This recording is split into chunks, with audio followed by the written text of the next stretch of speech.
So this is a stock, just kind of run-of-the-mill 429. This is there should be a 68 intake because the original motor was a 68. But some of the parts when I took it apart the first time had been swapped out, and there was like a 69 here or there. I could find the casting number, but that's kind of irrelevant. But anyways, the early ones with oval ports, so not a rare piece by any means. I wouldn't be, if this was a rare piece, I wouldn't be touching it, obviously. And kind of my goal with this car is to do a nines, somewhere in the nines on a quarter-mile pass with stock, stock heads, stock intake, stock crank, all that kind of stuff. Stock type pistons, stock compression ratio and that kind of stuff. But anyways, that said, yeah, that's my excuse. I figure every guy has the right to modify at least one engine. I don't know if the days of kind of like iconic engine cars are over or not, but a lot of what made certain cars so iconic was what somebody was able to do with something. And if I could make a 9-second out of 9-second run, I don't know if anything's, in a lighter car, yeah, that's pretty feasible, but do that in a Thunderbird. What I'm going to do is I'm going to block off the heat crossover, most likely in the heads. But since I'm doing that, I want to see how much weight I can take off of this. So I'm going to do some performance upgrades on it. But I also want to see how much weight I can take off. So I guess you're probably just looking at the scale right now. I don't know if the head's out of focus. So anyways, if you can see the screen there, I should put something down. Okay, let's try this. I'm gonna guess 51.6. Okay, and I'm gonna do this twice just because it's a digital scale. Just kind of see if it reads the same twice in a row.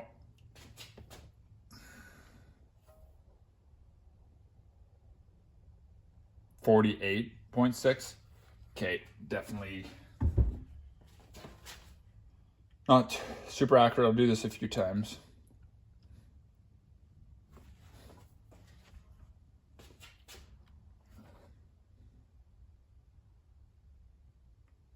Okay, let's call it. It's reading that twice in a row. Let's do one more time.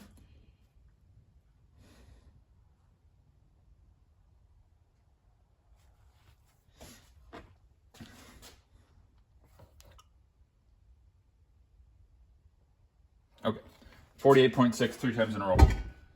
So let's call it 49 pounds. I'm just on a whim, I'm thinking an arbitrary goal, if I could get that down to 35 pounds. If I could take 10 pounds off of this.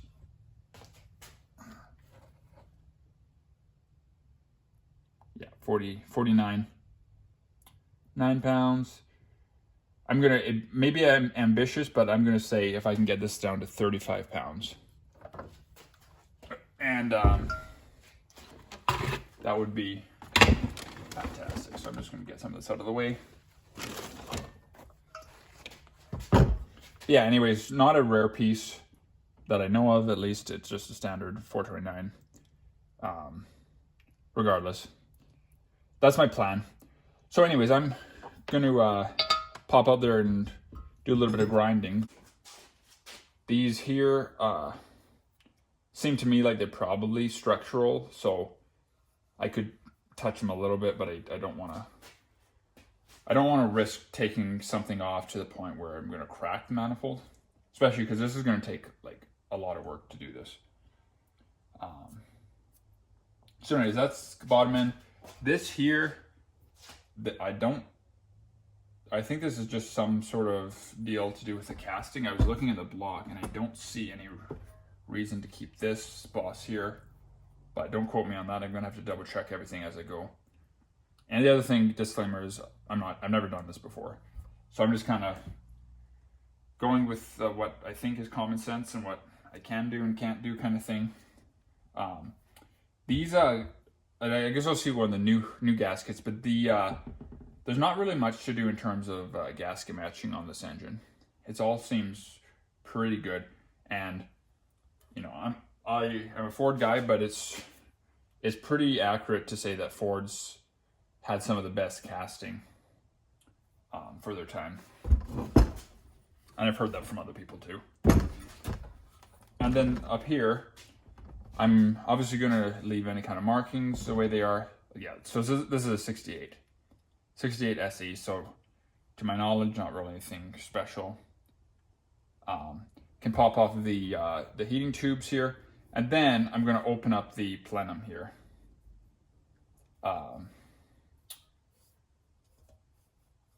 Cut out the cross sections. Reason being, it seems like all the performance intakes I've ever seen had the divisions cut out. I think I'm going to leave the sidewall the full height, because I've watched some videos and it seems like there's not much dyno difference, but I'll address that as I go. But I'm also running a spacer, an open space, or it's an adapter actually. And to me, when you're raised up and you now have the mixture, you know, if the mixture is going directly into the holes with a normal mount carburetor, but because mine's up, the mixture to me seems like it's going to, you know, have a much harder time getting in here. So that's my current plan. I'm going to start with the bottom end for now. Aside from that, on the top end, there's not really anything. I don't want to make it look different at the top. Aside from that, I want it to look stock. Maintain the obviously the firing order numbers and all that good stuff. So yeah, 10 pounds. Or what did I say? It was 49. Well, I guess it would be 14 pounds. So, anyways, I'm going to get to it here, and I'll just kind of fill you in as I go and let you know if I come across anything. All right, so a bit of an update. It's about 2 weeks later, so finally getting back at this. So just bring you up to speed on what I've done so far. So I use a cutting wheel, and this actually cuts really nice with it, especially with a good quality cutting wheel. But notch this section out here, and gonna just proceed now before it gets dark and do a little bit more. It's pretty messy work, so I'm doing this outside, and yeah. Anyways, so gonna do a little bit more. There's a couple of nubs here that I think I can take off. The only two explanations I can think of these are casting holders or whatever for the machining process, or some sort of dampener, like vibration dampener or something, but that doesn't really make sense either. So I'm going to do a little research, I think, before I hack these off, but these pretty sure are one area that can come off. But like anything, don't take my word for it. Do your own research until you're comfortable with the decision you're going to make on it, I guess. So yeah, I'm basically just doing the rough cutout here, and then I'll take my die grinder after and polish or round everything out and so on and so forth. Aside from that, I'm not gonna, obviously I don't want to take any numbers off or anything, just kind of extraneous, or whatever the word is, parts. And if I didn't mention it already, these, I'm pretty sure I mentioned it at the beginning of the videos, but these intakes actually function really well. Even better in the torque band than some of the Edelbrock ones and so on.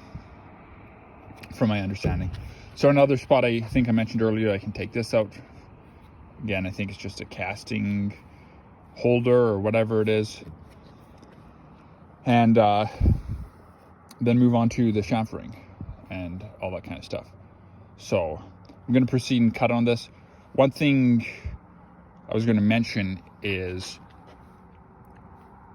I don't remember where, it's been a while since I worked on it last time, but a few spots it's easy to actually cut into the runner. Now, it's not deep enough to actually penetrate or anything, thankfully, but just be cautious of that. I don't remember, I think this one it was getting dark and I didn't notice this. But one thing to keep in mind, like these marks here, instead of cutting down, it's better to slice sideways and slice the whole cap off all the way around sideways, I think, just to be cautious, because there were a few spots that I didn't realize when I was cutting in how shallow it actually was. I thought it was deeper, so it's probably better to just kind of try to cut around the whole base and then knock it out if you can. I don't remember if these were holders or what they were, but just something to keep in mind. So I'm going to work on this and then I'll check back in a bit and go from there. All right, so a bit of an update here. One thing is that it does make a royal mess doing this. So just in case it didn't cross your mind, it's something you definitely want to do outside. And I'm using a cordless because my corded grinder broke recently, so it's slower because I got to change our batteries and stuff, and slower RPM and whatnot. But anyways, I'm still just kind of plugging away at it, and did all this. This basically looked like this before. So I've gone and knocked all the high spots out and then blended it all in, and a lot of work to do. And just this section here actually didn't take that long, especially if you have a good thicker grinding wheel. But you can see the high spots and stuff, and just, I'm not looking to take a ton of weight off of here, but just kind of blend it all in, take all the edges out. Any spots that I accidentally overcut, I'm knocking the whole area down until that goes away, just so there's not like a stress riser or a crack point there. And then yeah, things like this can go, depending on how crazy you want to get.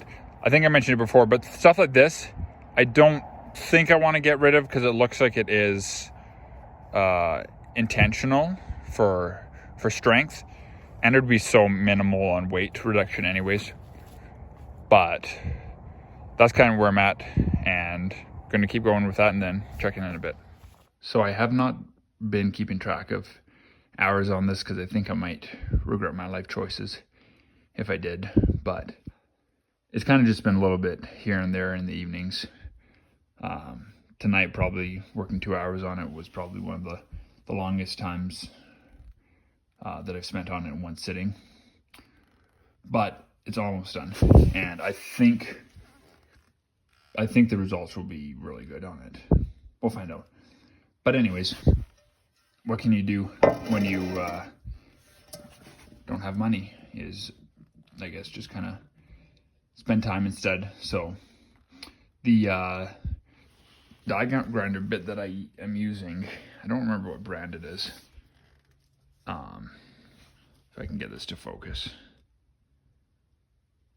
I don't know if that's going to focus or not, but anyways, it's actually been holding up really good. So, and this was not, it was actually it's holding up really well for how affordable it was. I think it was around a $20 die grinder bit, so it wasn't that much from my understanding, but kind of striked out with that one, so it's been really good. And I did this entire cutout here, minus a few areas, but essentially I did probably 80% of this with this one die grinder bit tonight. So if you noticed before in the video when I showed this, you kind of know what it looked like, but you know how the divider holes for the carburetor, but this side here was pretty easy to cut out because it was only about like 1/4 inch or so thick. Whereas this side, the holes are, same positions, but they go the full depth. So you're cutting out a lot of material. And it was, I almost kind of, I was getting close to thinking that it might not work to do it, but I was just like, well, I'll just stick it out. And like anything, if you just put your nose to the grindstone, as it were, you'll get there eventually. So this is about 2 hours, like I said, to just do this area tonight. And as you can see here, well, you might not see the perspective, but anyways, it's about 1.25 inches, 1 3/8 or so thick. And this area here, I ground all the way along here, ground down, 1.25 inches thick and about 1/2 inch deep of cast iron. So it's a lot of grinding, and you saw on the table how much there was. And then these areas here were even deeper, more like probably 1 inch, because they round out here. So what I've tried to do is take it down till this wall is all is all straight. And you can see here there's a bit left, so I'm gonna get back to this later, but tonight I just wanted to kind of get the bulk of it done. And my hands are really actually like numb from holding the die grinder for that long, so it's probably a good time to take a break. But anyways, that, and then here on these side walls, you can see here I still need to take this down a bit to basically get everything straight on for starters, and then I can work on doing a nice little bevel and stuff for airflow. But you can see this one's pretty good, pretty straight drop, and just still a bit of a ridge here. And so gonna get back at this another night whenever I have an opportunity, and then I will do probably one final go around, and then I'll show you how I'm going to fix that hole that I put in. I think I mentioned it earlier in the video, but I on the bottom runner I ground through. But essentially what I'm going to do is take a carriage bolt, I think, try to get a large head carriage bolt that's tapered at the bottom, and suck that in. But I'll go over that in a bit. All right, so I think I'm going to wrap up this video here. There's a few things I need to do still. Need to do a final once over with everything. Need to check with the machinist straight edge these sides here and get those nice and straight. I might touch on it in a different video, but that's not specifically related to the modifications. But that is something to keep in mind, is making sure these are true enough so you don't have any vacuum leaks and whatnot. But that might be something to just take to a machine shop and get them to resurface it. You can invest in a machinist straight edge and check it yourself for maybe $80 to $100 or so.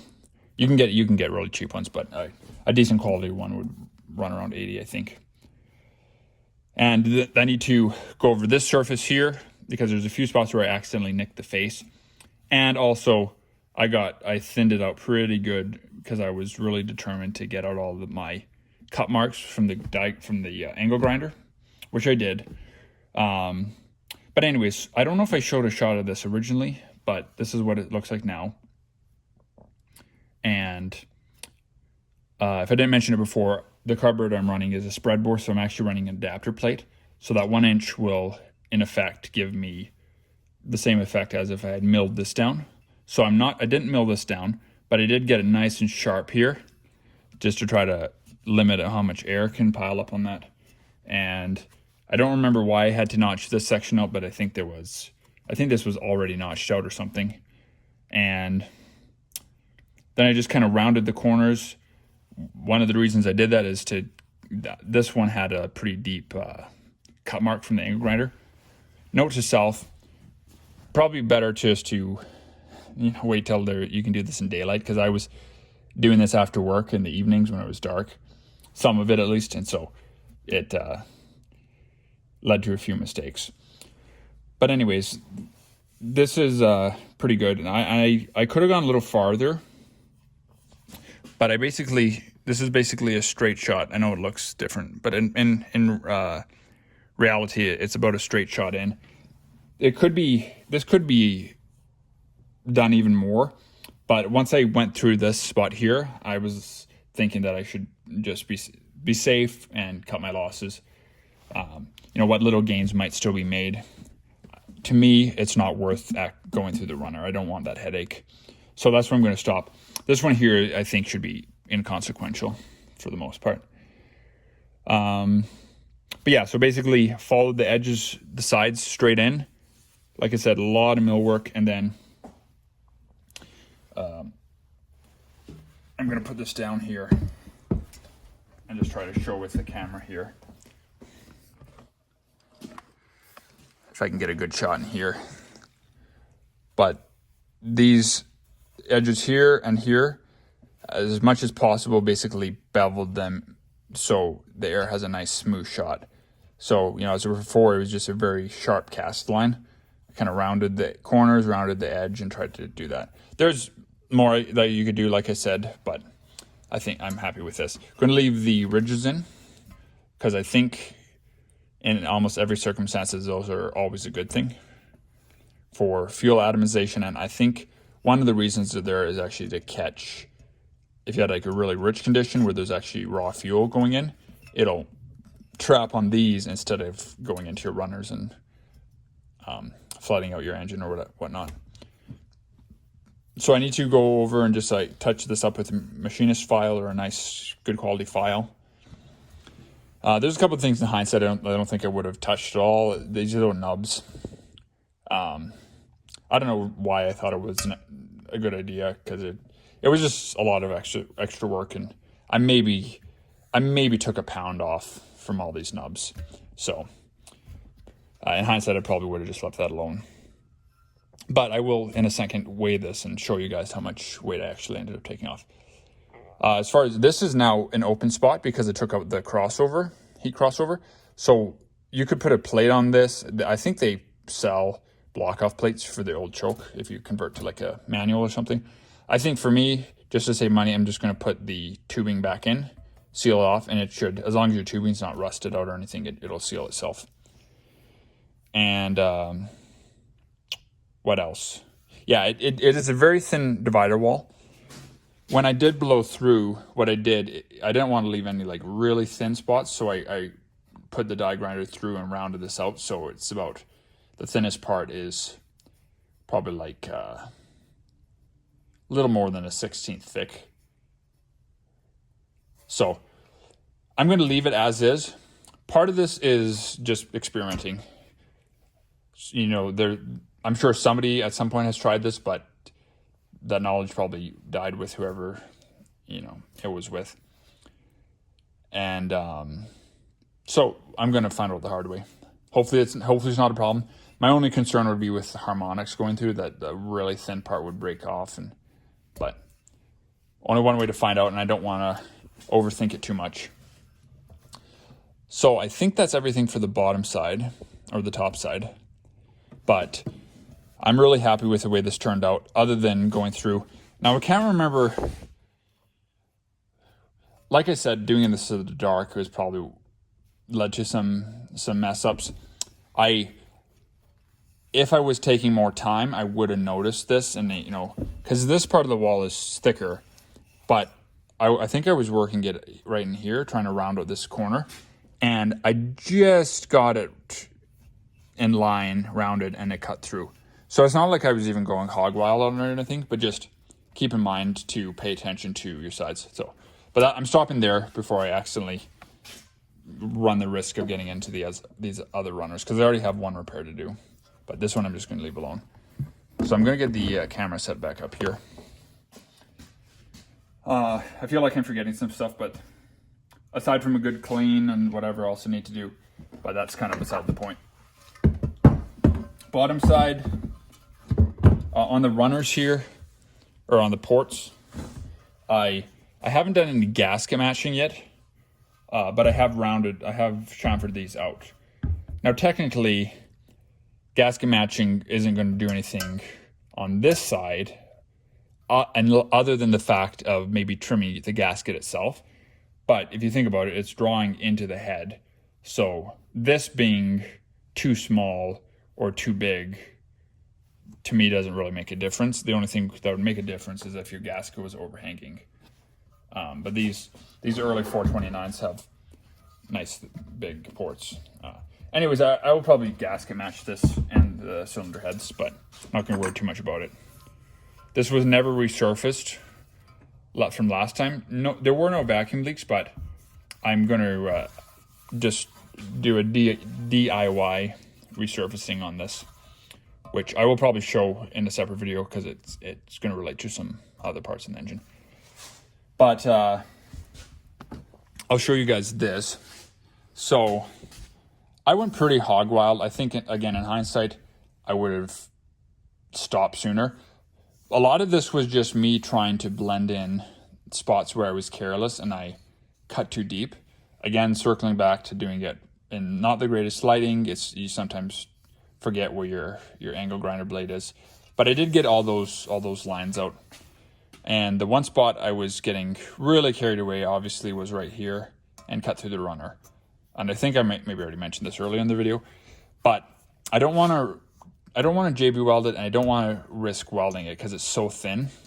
So I think what I'm going to do is get a carriage bolt, a large enough carriage bolt to cover the hole.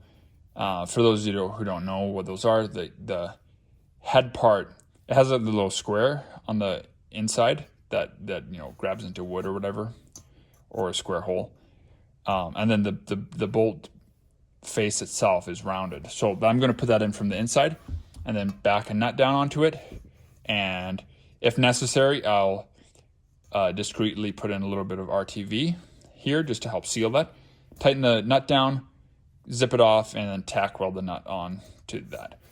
I don't want to mess with JB weld because if it does come loose, that I'm worried about it getting into the lifter valley and plugging a oil return hole or something like that. So that's my plan for this.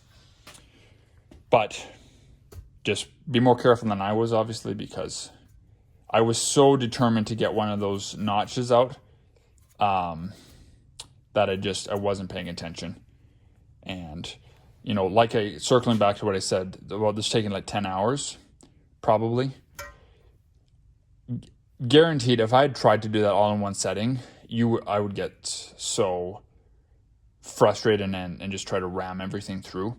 So, even breaking it up over the span of about a month, every couple of evenings when I had a chance, I'd come out and work on this for an hour or two. And even then, I still messed up. So, I'd recommend really just setting a realistic pace on this.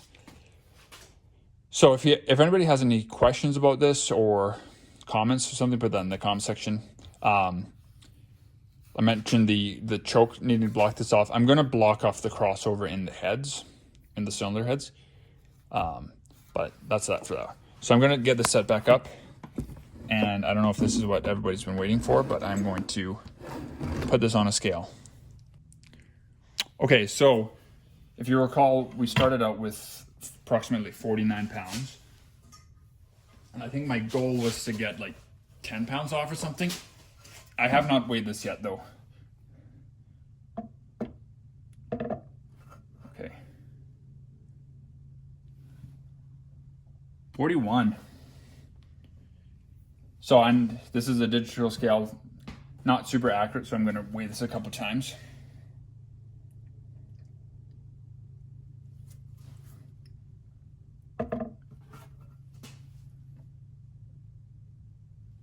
$41 again. I'll weigh it 3 times.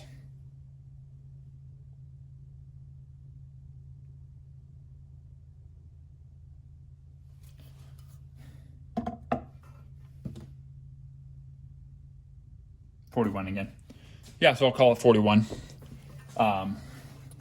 Obviously, it's a lot of work if weight reduction was your only goal, but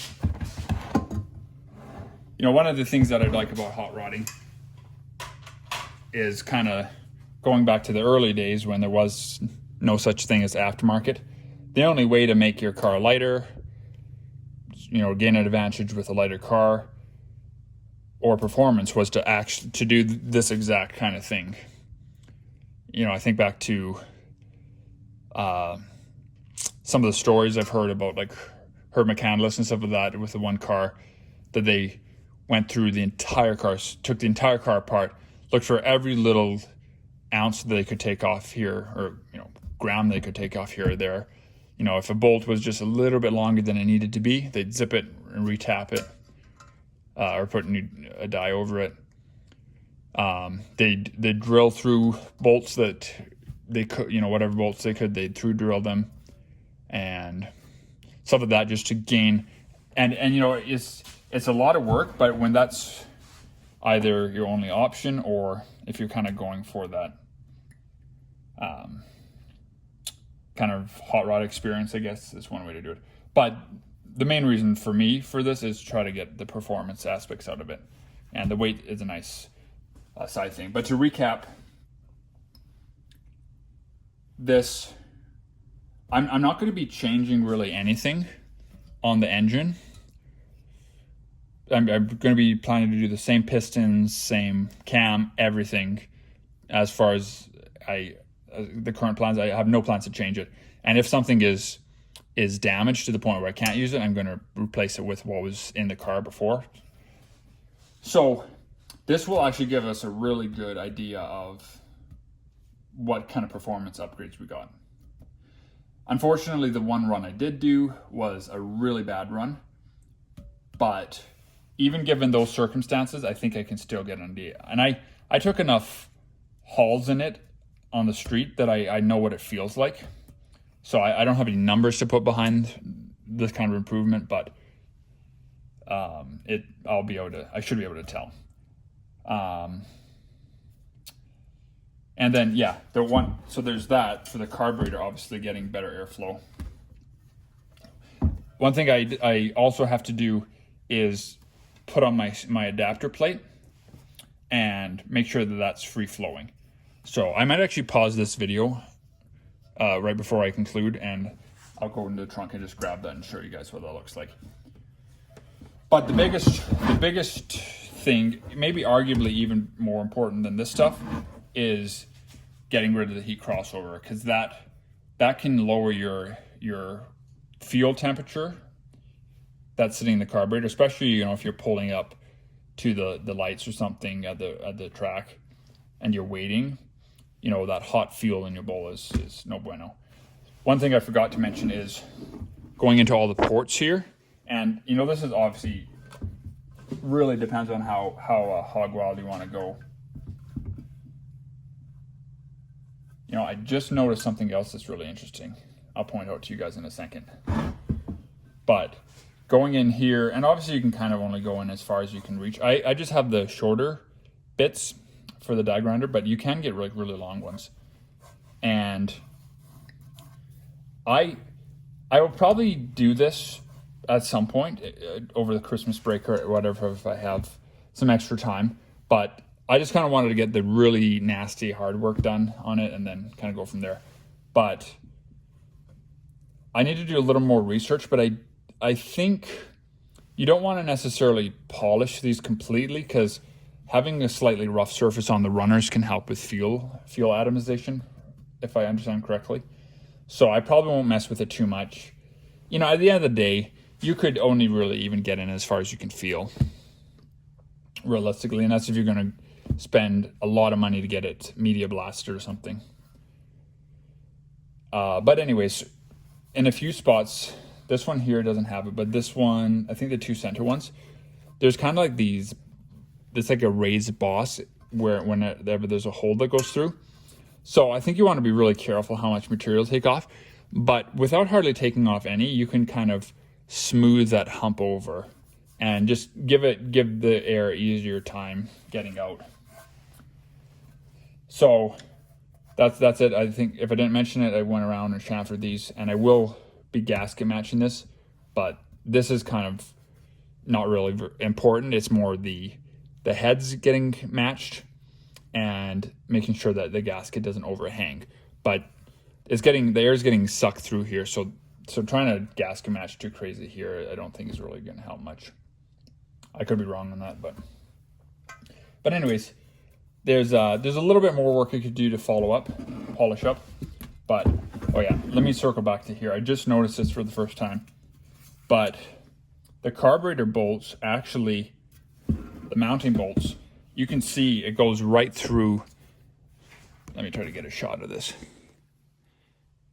Can you see that? Right down in there, that hole there. So if you're not careful, you could actually thread your bolt way too deep in there and restrict airflow. So that's, if you're looking for every little gain, that's something to watch for. So I just noticed that for the first time, so it's something I'm going to pay attention to. So yeah, there's more that I want to do on this, but at least I got the really important stuff done. And I'm going to go grab that spacer and show you guys what that looks like. All right, so this is the adapter plate. And I already know there's a few things I need to do on this. When we first put it on, we did take out a little bit here that was restricting some of the carburetor flow. But one thing, there's an interesting video out there, or videos, where you can actually run this underwater. And if you run a bead right here with it the way it comes, you can see the water shoots kind of over this way. But if you're just kind of chamfer this edge and then round it out a little bit, the water will actually come in and go down instead of, kind of like that spoon effect. And it's really interesting to see you can check out it. I don't know what you'd have to search to see it, but Uncle Tony's Garage did a video on that, and I've seen a few others. So that's one thing I need to do here. And this would be the front here. Yeah, but that 8 pounds is nothing to sneeze at, for sure. So this guy, where does that go? Oh, I got it backwards.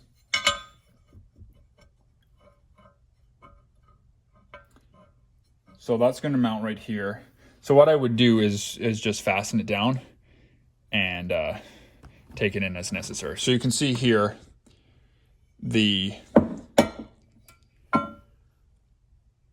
wait a minute, I'm confused now. This whole time I was thinking this was the back, but that's not the back. Okay, anyways. But for the most part, this is covered up. So I'm kind of shooting myself in the foot, I guess, by having this adapter plate. But before, not only did I have this here, which actually, a spacer almost always is a good thing, but having this here, kind of restricting it a little bit around here, plus also having a gasket, a 4-hole gasket, which I'll probably have to modify. And also just having the round holes here with all that cross iron just blocking airflow. I think this will make a huge difference. So I'm really excited to see. But anyways, there's some work to do on this. But it's like right like that. And so you see here, essentially, I've created that 1-inch air gap between here. But there's a lot of work I want to do. So sometimes you can overthink things and actually like damage the performance aspects, because some of this is designed in a certain way to actually force the mixture down. So I don't think I want to just go like hacking this whole thing apart. I need to do a little more research on that, but I do know that if you take the edge off a little bit, it'll direct the air fuel mixture actually in rather than kind of shooting it sideways. So that's what it looks like. So as you can see here, all the work that I done here was kind of overkill for this application here. But at least once the spacer's on, I have no sidewall interfering with this at all. So I think we're golden. So anyways, I'm going to wrap this one up here. And thanks for sticking it out if you watched to the end. And I will see you in the next one. Hopefully this was helpful.